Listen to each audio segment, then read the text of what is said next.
Bonjour, ici Vincent Bouvet du blog initiation-photo.com. Le focus du jour est les différents modes d'exposition PSAM. Alors, que signifient les modes PSAM? Déjà, il s'agit du mode de fonctionnement de l'appareil pour ce qui est du réglage de l'exposition des photos.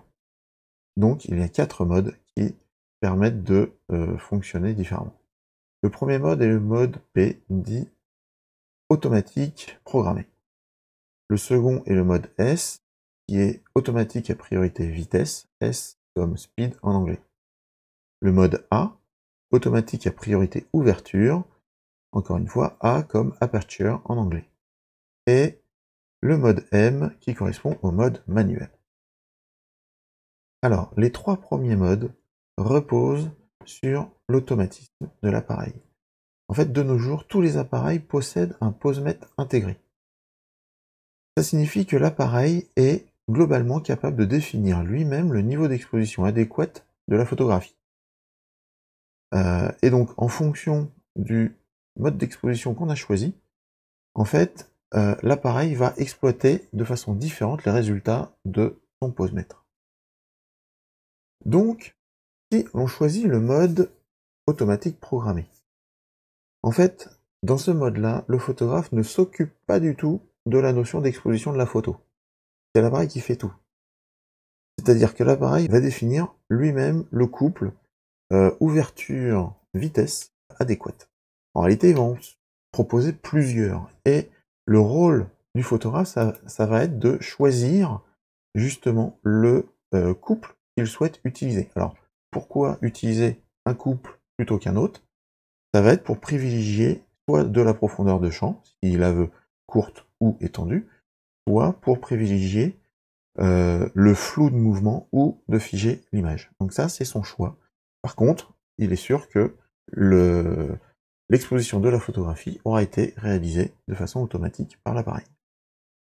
Maintenant, le deuxième mode de fonctionnement est priorité à la vitesse. Cette fois-ci, le photographe doit saisir lui-même le paramètre de vitesse et donc de durée d'exposition de la photographie.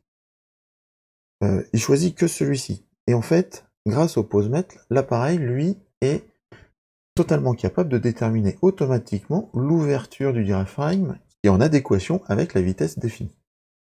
Alors, dans ce mode, il y a un risque que l'exposition de votre photo soit erronée.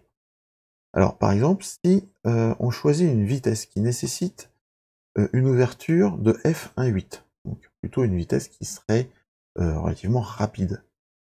Mais malheureusement, votre objectif a une ouverture maximale que de f2.8. En fait, l'appareil ne va pas pouvoir atteindre le f1.8, il va se caler à f2.8.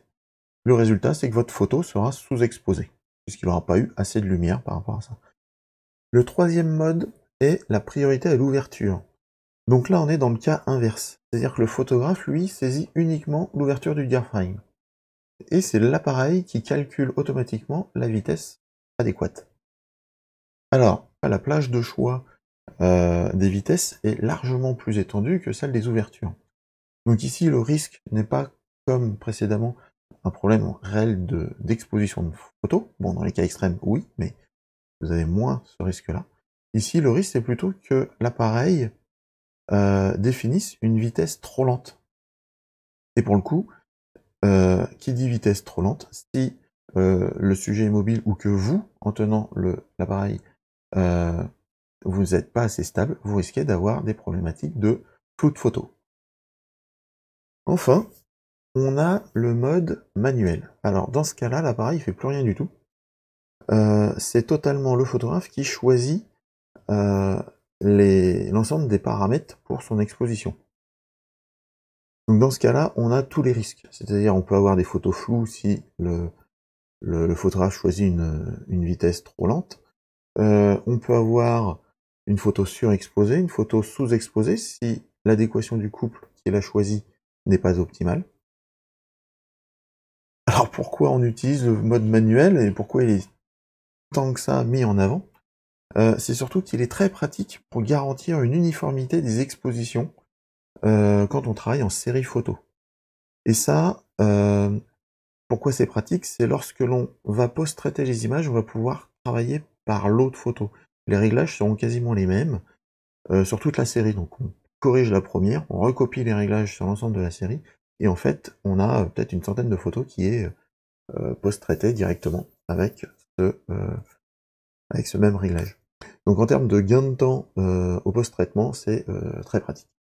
C'est l'un des avantages de ce mode-là. Alors voilà, pour aller un petit peu plus loin, il faut comprendre, je pense, le fonctionnement du pose-mètre, et ça va expliquer pourquoi il n'est pas infaillible. Et surtout, dans quelle situation il risque de faillir, justement, quelles sont les situations pièges. Donc ça, c'est ce que je vous explique dans la fiche PDF associée à cet article, que vous pouvez télécharger gratuitement.